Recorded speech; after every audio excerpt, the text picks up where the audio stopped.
Kitab Yosua, pasal yang pertama sampai dengan pasal yang keempat. Kitab Yosua, pasal yang pertama. Perintah Tuhan kepada Yosua untuk merebut tanah Kanaan. Sesudah Musa hamba Tuhan itu mati, berfirmanlah Tuhan kepada Yosua bin Nun abdi Musa itu demikian. Hambaku Musa telah mati. Sebab itu bersiaplah sekarang, seberangilah sungai Yordan ini, engkau dan seluruh bangsa ini, menuju negeri yang akan kuberikan kepada mereka, kepada orang Israel itu. Setiap tempat yang akan diinjak oleh telapak kakimu, kuberikan kepada kamu, seperti yang telah kujanjikan kepada Musa. Dari padang gurun dan gunung Libanon yang sebelah sana itu sampai ke sungai besar, yakni sungai Efrat, seluruh tanah orang Het sampai ke laut besar di sebelah matahari terbenam, semuanya itu akan menjadi daerahmu. Seorang pun tidak akan dapat bertahan menghadapi engkau seumur hidupmu. Seperti aku menyertai Musa, demikianlah aku akan menyertai engkau. Aku tidak akan membiarkan engkau dan tidak akan meninggalkan engkau. Kuatkan dan teguhkanlah hatimu, sebab engkaulah yang akan memimpin bangsa ini memiliki negeri yang kujanjikan dengan bersumpah kepada nenek moyang mereka untuk diberikan kepada mereka. Hanya kuatkan dan teguhkanlah hatimu dengan sungguh-sungguh. Bertindaklah hati-hati sesuai dengan seluruh hukum yang telah diperintahkan kepadamu oleh hambaku Musa. Janganlah menyimpang ke kanan atau ke kiri, supaya engkau beruntung kemanapun engkau pergi. Janganlah engkau lupa memperkatakan kitab Taurat ini, tetapi renungkanlah itu siang dan malam, supaya engkau bertindak hati-hati sesuai dengan segala yang tertulis di dalamnya. Sebab dengan demikian perjalananmu akan berhasil dan engkau akan beruntung. Bukankah telah kuperintahkan kepadamu, kuatkan dan teguhkanlah hatimu, janganlah kecut dan tawar hati, sebab Tuhan Allahmu menyertai engkau kemanapun engkau pergi. Lalu Yosua memberi perintah kepada pengatur-pengatur pasukan bangsa itu, katanya, jalanilah seluruh perkemahan dan perintahkanlah kepada bangsa itu. Demikian, sediakanlah bekalmu, sebab dalam 3 hari kamu akan menyeberangi sungai Yordan ini untuk pergi menduduki negeri yang akan diberikan Tuhan Allahmu kepadamu untuk diduduki. Kepada orang Ruben, kepada orang Gad, dan kepada suku Manasye yang setengah itu berkatalah Yosua demikian. Ingatlah kepada perkataanmu yang dipesankan Musa, hamba Tuhan itu kepadamu, yakni Tuhan Allahmu mengaruniakan keamanan kepadamu dan memberikan kepadamu negeri ini. Perempuan-perempuan dan anak-anak di antara kamu dan ternak-ternakmu boleh tinggal di negeri yang diberikan Musa kepadamu di seberang sungai Yordan. Tetapi kamu, semua pahlawan yang gagah perkasa, haruslah menyeberang di depan saudara-saudaramu dengan bersenjata dan haruslah menolong mereka, sampai Tuhan mengaruniakan keamanan kepada saudara-saudaramu seperti kepadamu juga, dan mereka pun menduduki negeri yang akan diberikan kepada mereka oleh Tuhan Allahmu. Kemudian bolehlah kamu pulang kembali ke negerimu sendiri dan menduduki negeri yang diberikan Musa hamba Tuhan itu kepadamu di seberang sungai Yordan di sebelah matahari terbit. Lalu mereka menjawab Yosua, katanya, segala yang kau perintahkan kepada kami akan kami lakukan, dan kemanapun kami akan kau suruh kami akan pergi. Sama seperti kami mendengar perintah Musa, demikianlah kami akan mendengar perintahmu. Hanya Tuhan Allahmu kiranya menyertai engkau seperti ia menyertai Musa. Setiap orang yang menentang perintahmu dan tidak mendengarkan perkataanmu, apapun yang kau perintahkan kepadanya, dia akan dihukum mati. Hanya kuatkan dan teguhkanlah hatimu. Kitab Yosua, pasal yang kedua. Pengintai-pengintai di Yeriko. Yosua bin Nun dengan diam-diam melepas dari Sitim 2 orang pengintai, katanya, pergilah, amat-amatilah negeri itu dan kota Yeriko. Maka pergilah mereka dan sampailah mereka ke rumah seorang perempuan sundal yang bernama Rahab, lalu tidur di situ. Kemudian diberitahukanlah kepada Raja Yeriko demikian, tadi malam ada orang datang kemari dari orang Israel untuk menyelidiki negeri ini. Maka Raja Yeriko menyuruh orang kepada Rahab mengatakan, bawalah keluar orang-orang yang datang kepadamu itu, yang telah masuk ke dalam rumahmu, sebab mereka datang untuk menyelidiki seluruh negeri ini. Tetapi perempuan itu telah membawa dan menyembunyikan kedua orang itu. Berkatalah ia, memang orang-orang itu telah datang kepadaku, tetapi aku tidak tahu dari mana mereka. Dan ketika pintu gerbang hendak ditutup menjelang malam, maka keluarlah orang-orang itu. Aku tidak tahu kemanakah orang-orang itu pergi. Segeralah kejar mereka. Tentulah kamu dapat menyusul mereka. Tetapi perempuan itu telah menyuruh keduanya naik ke atas sotoh rumahnya dan menyembunyikan mereka di bawah timbunan batang rami yang ditebarkannya di atas sotoh itu. Maka pergilah orang-orang itu mengejar mereka ke arah sungai Yordan, ke tempat-tempat penyeberangan, dan ditutuplah pintu gerbang segera sesudah pengejar-pengejar itu keluar. Tetapi sebelum kedua orang itu tidur, naiklah perempuan itu mendapatkan mereka di atas sotoh dan berkata kepada orang-orang itu, "Aku tahu bahwa Tuhan telah memberikan negeri ini kepada kamu dan bahwa kengerian terhadap kamu telah menghinggapi kami dan segala penduduk negeri ini gemetar menghadapi kamu. Sebab kami mendengar bahwa Tuhan telah mengeringkan air laut Teberau di depan kamu ketika kamu berjalan keluar dari Mesir, dan apa yang kamu lakukan kepada kedua raja orang Amori yang di seberang sungai Yordan itu, yakni kepada Sihon dan Og yang telah kamu tumpas. Ketika kami mendengar itu, tawarlah hati kami dan jatuhlah semangat setiap orang menghadapi kamu, sebab Tuhan Allahmu ialah Allah di atas langit dan di bumi di bawah. Maka sekarang bersumpahlah kiranya demi nama Tuhan, bahwa aku telah berlaku ramah terhadap kamu juga akan berlaku ramah terhadap kaum keluargaku. Dan berikanlah kepadaku suatu tanda yang dapat dipercaya, bahwa kamu akan membiarkan hidup ayahku dan ibuku, saudaraku yang laki-laki maupun perempuan, dan semua orang-orang mereka, dan bahwa kamu akan menyelamatkan nyawa kami dari maut." Lalu jawab kedua orang itu kepadanya, "Nyawa kamilah jaminan bagi kamu. Asal jangan kau kabarkan perkara kami ini. Apabila Tuhan nanti memberikan negeri ini kepada kami, maka kami akan menunjukkan terima kasih dan setia kami kepadamu." Kemudian perempuan itu menurunkan mereka dengan tali melalui jendela. Rumahnya itu letaknya pada tembok kota. Jadi pada tembok itulah ia diam. Berkatalah ia kepada mereka, "Pergilah ke pegunungan, supaya pengejar-pengejar itu jangan menemui kamu, dan bersembunyilah di sana 3 hari lamanya, sampai pengejar-pengejar itu pulang. Kemudian bolehlah kamu melanjutkan perjalananmu." Kedua orang ini berkata kepadanya, "Kami akan bebas dari sumpah kami ini kepadamu, yang telah kau suruh kami ikrarkan. Sesungguhnya, apabila kau memasuki negeri ini, haruslah tali dari benang kirmiji ini kau ikatkan pada jendela tempat engkau menurunkan kami dan ayah serta ibumu, saudara-saudaramu, serta seluruh kaum keluargamu kau kumpulkan di rumahmu. Setiap orang yang keluar nanti dari pintu rumahmu harus sendiri menanggung akibatnya kalau darahnya tumpah dan kami tidak bersalah.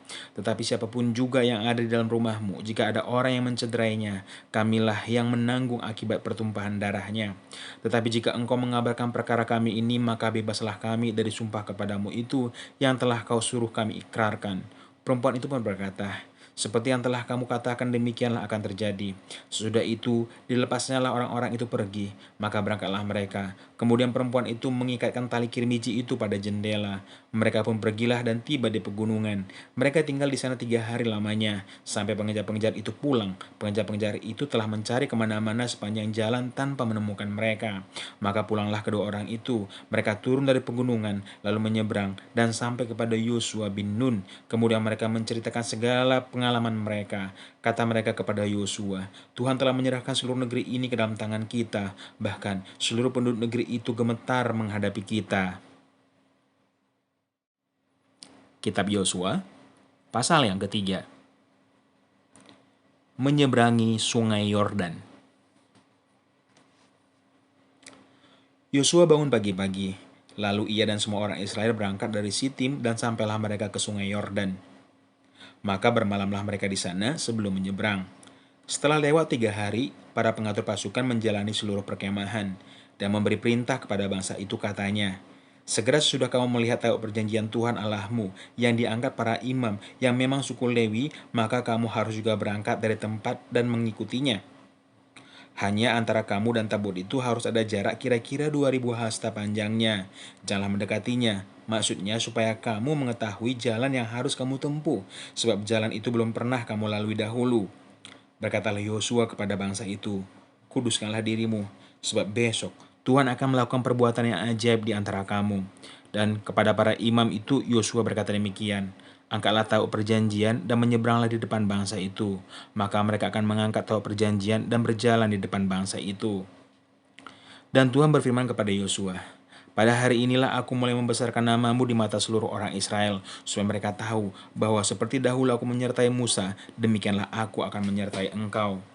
Maka kau perintahkanlah kepada para imam pengangkat tembok perjanjian itu demikian, "Setelah kamu sampai ke tepi air sungai Yordan, haruslah kamu tetap berdiri di tepi sungai Yordan itu." Lalu berkatalah Yosua kepada orang Israel, "Datanglah dekat dan dengarkanlah firman Tuhan Allahmu." Lagi kata Yosua, "Dari hal inilah akan kamu ketahui bahwa Allah yang hidup yang ada di tengah-tengah kamu, dan bahwa sungguh-sungguh akan dihalaunya orang Kanaan, orang Het, orang Hewi, orang Feris, orang Girasi, orang Amori, dan orang Yebus itu dari depan kamu. Sesungguhnya tahu perjanjian Tuhan semesta bumi berjalan menyeberang di depan kamu masuk ke sungai Yordan. Maka sekarang pilihlah 12 orang dari suku-suku Israel, seorang dari tiap-tiap suku. Segera sesudah kaki para imam pengangkat tabut Tuhan, Tuhan semesta bumi, berhenti di dalam air sungai Yordan, maka air sungai Yordan itu akan terputus. Air yang turun dari hulu akan berhenti mengalir menjadi bendungan. Ketika bangsa itu berangkat dari tempat perkemahan mereka untuk menyeberangi sungai Yordan, para imam pengangkat tabut perjanjian itu berjalan di depan bangsa itu. Segera sesudah para pengangkat tabut itu sampai ke sungai Yordan, dan para imam pengangkat tabut itu mencelupkan kakinya ke dalam air di tepi sungai itu, sungai Yordan itu sebak sampai meluap sepanjang tepinya selama musim menuai. Maka berhentilah air itu mengalir. Air yang turun dari hulu melonjak menjadi bendungan, jauh sekali di dekat Adam, kota yang terletak di sebelah Sartan. Sedang air yang turun ke Laut Araba itu, yakni Laut Asin, terputus sama sekali. Lalu menyeberanglah bangsa itu di tentangan Yeriko. Tetapi para imam pengangkat tahu perjanjian Tuhan itu tetap berdiri di tanah yang kering di tengah-tengah sungai Yordan, sedang seluruh bangsa Israel menyeberang di tanah yang kering sampai seluruh bangsa itu selesai menyeberangi sungai Yordan. Kitab Yosua, pasal yang keempat. Ke-12 Batu Peringatan. Setelah seluruh bangsa itu selesai menyeberangi sungai Yordan, berfirmanlah Tuhan kepada Yosua demikian: Pilihlah dari bangsa itu 12 orang, seorang dari tiap-tiap suku, dan perintahkanlah kepada mereka demikian: Angkatlah 12 batu dari sini, dari tempat sungai Yordan ini, dari tempat berjejak kaki para imam itu. Bawalah semuanya itu ke seberang, dan letakkanlah di tempat kamu akan bermalam nanti malam. Lalu Yosua memanggil ke-12 orang yang ditetapkannya dari orang Israel itu, seorang dari tiap-tiap suku. Dan Yosua berkata kepada mereka, Menyeberanglah di depan tabut Tuhan Allahmu ke tengah-tengah sungai Yordan, dan angkatlah masing-masing sebuah batu ke atas bahumu, menurut bilangan suku orang Israel, supaya ini menjadi tanda di tengah-tengah kamu. Jika anak-anakmu bertanya di kemudian hari, apakah artinya batu-batu ini bagi kamu? Maka haruslah kamu katakan kepada mereka bahwa air sungai Yordan terputus di depan tabut perjanjian Tuhan. Ketika tabut itu menyeberangi sungai Yordan, air sungai Yordan itu terputus. Sebab itu batu-batu ini akan menjadi tanda peringatan bagi orang Israel untuk selama-lamanya. Maka orang Israel itu melakukan seperti yang diperintahkan Yosua. Mereka mengangkat 12 batu dari tengah-tengah sungai Yordan, seperti yang difirmankan Tuhan kepada Yosua menurut jumlah suku Israel. Semuanya itu dibawa mereka lah ke seberang, ke tempat bermalam, dan diletakkan di situ. Pula Yosua menegakkan 12 batu itu di tengah-tengah sungai Yordan itu, di tempat bekas berjejak kaki para imam pengangkat tabut perjanjian itu. Batu-batu itu masih ada di sana sampai sekarang. Para imam pengangkat tabut itu tinggal berdiri di tengah-tengah sungai Yordan sampai selesai dilakukan segala yang diperintahkan Tuhan kepada Yosua untuk disampaikan kepada bangsa itu, sesuai dengan segala yang diperintahkan Musa kepada Yosua. Maka menyeberanglah bangsa itu dengan cepat-cepat. Ketika seluruh bangsa itu selesai menyeberang, maka menyeberanglah tabut Tuhan itu serta para imam di depan mata bangsa itu. Juga Bani Ruben, Bani Gad, dan suku Manasye yang setengah itu menyeberang dengan bersenjata di depan orang Israel itu, seperti yang dikatakan Musa kepada mereka. Kira-kira 40.000 orang yang siap untuk berperang menyeberang di hadapan Tuhan ke daratan Yeriko untuk berperang. Pada waktu itulah Tuhan membesarkan nama Yosua di mata seluruh orang Israel, sehingga mereka takut kepadanya, seperti mereka takut kepada Musa seumur hidupnya. Berfirmanlah Tuhan kepada Yosua demikian, Perintahkanlah para imam pengangkat tabut hukum Allah itu supaya naik dari sungai Yordan. Maka Yosua memerintahkan kepada para imam itu demikian, Keluarlah dari sungai Yordan. Ketika para imam pengangkat tabut perjanjian Tuhan itu keluar dari tengah-tengah sungai Yordan, dan baru saja kaki para imam itu dijejakkan di tanah yang kering, maka berbaliklah air sungai Yordan itu ke tempatnya dan mengalir seperti dahulu dengan meluap sepanjang tepinya. Bangsa itu telah keluar dari sungai Yordan pada tanggal 10 bulan pertama, dan mereka berkemah di Gilgal di batas timur Yeriko. Ke-12 batu yang diambil dari sungai Yordan itu ditegakkan oleh Yosua di Gilgal. Dan berkatalah ia kepada orang Israel demikian, apabila di kemudian hari anak-anakmu bertanya kepada ayahnya, apakah arti batu-batu ini? Maka haruslah kamu memberitahukan kepada anak-anakmu begini, Israel telah menyeberangi sungai Yordan ini di tanah yang kering. Sebab Tuhan Allahmu telah mengeringkannya di depan kamu air sungai Yordan, sampai kamu dapat menyeberang, seperti yang telah dilakukan Tuhan Allahmu dengan laut Tebrau, yang telah dikeringkannya di depan kita, sampai kita dapat menyeberang. Supaya semua bangsa di bumi tahu bahwa kuat tangan Tuhan, dan supaya mereka selalu takut kepada Tuhan Allahmu.